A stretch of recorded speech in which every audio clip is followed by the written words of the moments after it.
Laris manis bisnis hotel sudah terlihat di minggu ketiga Desember. Hotel-hotel khususnya di sekitar Anjungan Pantai Losari panen reservasi. Para tamu umumnya memesan kamar untuk tanggal 31 Desember 2022, tepatnya di malam pergantian tahun.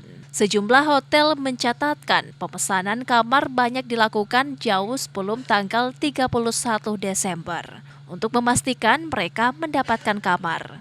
Hingga minggu ketiga ini, okupansi hotel sudah mencapai 85% dan mungkin bisa mencapai 100% di malam tahun baru nantinya. Terlebih pihak hotel menyediakan beragam acara untuk memeriahkan malam tahun baru, seperti gala dinner, konser musik, hingga perhitungan detik-detik tahun baru bersama-sama dan pesta kembang api. Untuk Artama, persiapan untuk tahun baru akhir tahun, okupansi kita itu sudah sampai dengan hari ini rata-rata antara 75 sampai 80% sekarang okupansinya.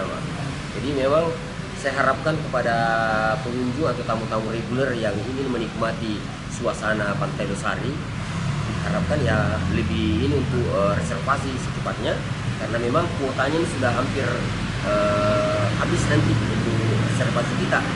Kalau lihat animo sekarang ini, karena dengan tidak adanya lagi PPKM bisa sampai 100%. Di sebelum pandemi itu kita memang Artama ini selalu memang antara 90 sampai 100% kita bisa gapai sebelum pandemi kemarin. Ia menambahkan pemesanan banyak dilakukan secara daring. Masyarakat berlomba-lomba untuk memesan kamar hotel, mengingat malam tahun baru di Kota Makassar dipusatkan di Anjungan Pantai Losari. Lokasi hotel yang dekat dengan ikon Kota Makassar akan memudahkan tamu menuju Pantai Losari.